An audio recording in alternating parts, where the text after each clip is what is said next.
Assalamualaikum warahmatullahi wabarakatuh. Selamat berjumpa kembali ya para pejuang cuan dan pejuang sangkutors. Bagaimana keadaan kalian semua? Oke, semoga kalian dalam keadaan sehat semua dan saya doakan buat kalian jadi orang sukses semua, ya kan? Semoga saja teman-teman jadi tahun 2025 ini di awal bulan Januari, di awal bulan Februari kita di apa ya, digembleng lah dengan sektor kripto teman-teman ya. Semoga di pertengahan Februari ini atau di awal-awal Maret ya, semoga kita akan menuai hasilnya gitu ya, amin. Dan tetap ya kawan-kawan, secangkir kopi harus selalu ada buat menemani kesempatan kali ini teman-teman ya, dimana kalau kita update bersama-sama nih ya, ketika video ini dibuat bisa kalian lihat sendirilah ya, dari segi Dogecoin, Shiba Inu ya kan, PP ini udah ada recover ya, udah ada recover PP dengan kepala 9 dengan 50 gitu kan. Terus di sini Trump masih koreksi ya teman-teman ya, dan kalau kita lihat ya mayoritas udah mulai ada recover. Semoga saja saat nanti kalian melihat video ini keadaannya jauh lebih baik lagi. Nah, kali ini teman-teman ya ada sedikit ya gambaran lah ya teman-teman ya buat para PP Army, kita langsung bahas. Nah, di mana teman-teman ya harga koin PP beresiko turun lagi. Kenapa? Karena lebih jauh, karena Nasdaq membuang PP sekitar 175 billion. Apa selanjutnya? Oke. Jadi kalau memang PP mengalami koreksi lagi, ya saya masih memiliki planning untuk melakukan DCI di PP teman-teman ya. Karena target saya juga nggak terlalu tinggi, nggak terlalu rendah juga ya, ke Rp1 target saya ya. Kalau saya kan target di area Rp1, ada yang saya jual sekian persen, 0,8 ada yang saya setting jual juga ya. Jadi setiap step by step saya setting sell teman-teman, seperti itu ya. Tapi kalau memang PP mengalami koreksi kembali, kemarin sempat DCI juga saya teman-teman, waktu PP ke kepala 8 ya, sempat ambil sedikit walaupun nggak banyak teman-teman ya. Ya hanya sekitar $50 kayaknya ya di situ. Ya saya memiliki planning untuk turun lagi, cuman ya jaringnya langsung dia naik lagi, ya udah gitu, nggak masalah. Yang penting kena sekitar $50 lah ya. Lumayan sebenarnya teman-teman, walaupun hari ini udah ada profit dikit ya tahan aja lah gitu. Nah, di tengah kejatuhan mingguan sebesar 25%, harga PP Coin menghadapi resiko lebih lanjut. Karena apa? Sebuah institusi menjual seluruh sisa 175 miliar kepemilikan PP, di mana harga koin PP atau kripto meme bertema kata PP Coin menghadapi tekanan yang mengkhawatirkan di tengah tren volatilitas yang sedang terjadi di sektor mata uang kripto yang lebih luas. Nah, yang perlu kita garis bawahi teman-teman ya, meskipun ada dampaknya lah ya penjualan tersebut, terjadinya korelasi harga, tetap ya wealth lain pasti akan menampung juga teman-teman ya. Makanya di sini ya kita belajar dari pergerakan wealth. Oke, jadi ya walaupun kita bukan wealth, tapi setidaknya trik marketingnya kita ikutin. Nah, kenapa saya bilang triknya kita ikutin? Karena gini, Wells itu cenderung memanfaatkan pemain retail saat mereka mengalami ketakutan. Nah, pemain retail itu kalau udah takut ya, kalau nggak cut loss ya udah gitu teman-teman ya. Jalan satu-satunya ya mau nggak mau mereka cut loss gitu udah kalau ketakutan. Nah, di saat mereka pada cut loss, harganya cenderung pada turun, Wells mulai nih ya kan cicil mencicil untuk melakukan DCI ya.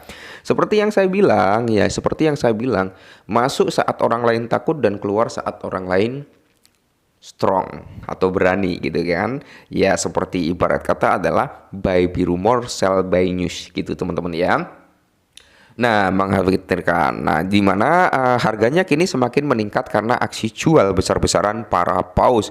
Data on-chain pada hari Sabtu ya teman-teman ya kemarin mengungkapkan bahwa sebuah lembaga melepas 175 miliar token ke Binance yang membawa tekanan jual lebih lanjut pada saat aset tersebut ya.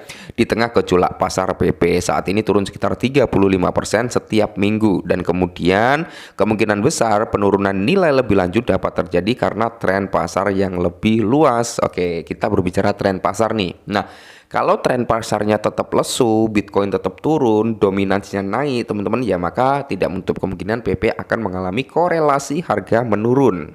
Oke, akan mengalami koreksi PP. Tapi kalau kok semisal ya kan, semisal nih nanti malam atau besok atau lusa tiba-tiba market mengalami volatilitas, dia recover gitu teman-teman, tiba-tiba Bitcoin di atas 100.000 US dollar kembali, Bitcoin dominance turun, ya tidak menutup kemungkinan PP ini juga akan mengalami yang namanya rally. Ingat ya, rally daripada sektor meme itu biasanya nggak main-main, sekali naik itu bisa di atas 10%, bahkan ada yang 15, 20, 30 dan seterusnya ya, tergantung pada sentimen marketnya. Nah, lembaga membuang sekitar 175 miliar token alarm berbunyi untuk harga koin PP.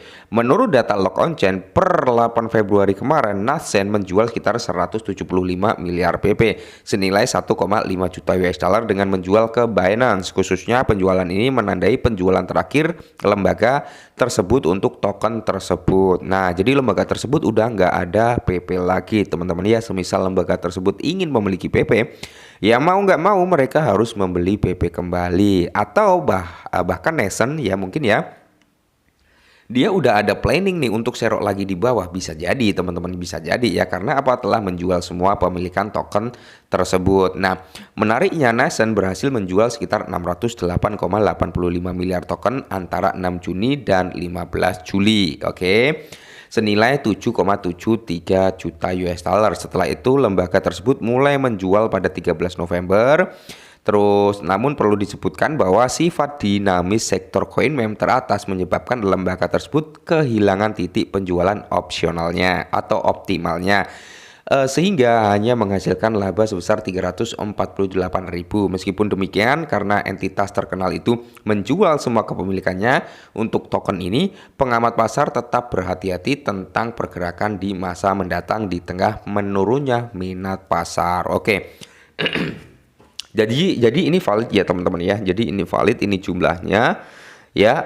Kalau kita mengalami kepanikan karena apa ini tadi ya disebutkan karena apa, menurunnya minat di pasar. Sebenarnya kalau kita berbicara menurun atau enggaknya teman-teman, sebenarnya ya orang-orang yang memiliki PP itu masih optimis ya, masih optimis karena gini, mungkin Nascent ini teman-teman ya menjual kepemilikan PP karena mereka melihat nih volatilitas Bitcoin kok dia apa ya, mungkin perputaran uangnya akan diarahkan ke Bitcoin dulu gitu kan. Bisa jadi teman-teman ya, bisa jadi ya. Siapa tahu nanti saat Bitcoin udah mulai recover sampai di atas 100.000 US dollar ya, akan ada lah ya perputaran value dari Bitcoin ke PP. Pasti ada, dari Bitcoin ke Dogecoin, dari Bitcoin ke Ethereum, ke Solana dan sebagainya, pasti ada. Karena apa? Akan ada yang namanya aksi ambil untung dari Bitcoin, dan biasanya aksi ambil untung tersebut ya perputaran uangnya larinya ke altcoin. Makanya di sini kalaupun PP masih terjadi koreksi, saya malah seneng teman-teman. Saya malah seneng. Kenapa? Karena ya mungkin jaring-jaring saya akan kena kembali gitu kan. Nah, yang penting saya itu nggak tamak. Ya mau cuan $30, mau cuan $50, $60 ya, setidaknya saya ambil dulu gitu ya cuannya ya. Ngapain ditahan-tahan, orang udah cuan kok ya, walaupun nggak banyak. Yang penting kan kita ngambil nggak 100%. Semisal kita ambil cuannya aja nih ya, kita modal $50 kok jadi $80, kita ambil cuannya aja $30, modalnya biar di situ nggak masalah. Atau kita ambil modalnya dulu, cuannya biar berputar juga nggak masalah gitu kan. Itu akan jauh lebih bagus. Atau kita memang benar-benar holder sejati nih, wah sebelum harga sekian nggak akan saya jual, itu juga bisa aja. Yang penting targetnya realistis gitu kan. Oke, jadi buat pemegang PP tetap semangat ya, recover pasti akan ada ya. Next targetnya ya tetap teman-teman ya bakal ada ATH lah daripada PP, semoga saja ya. Walaupun di sini memang nggak ada ilmu pasti untuk sektor kripto, setidaknya ada keyakinan untuk recovernya. Oke, tetap semangat, kurangi sambat dan salam cuan.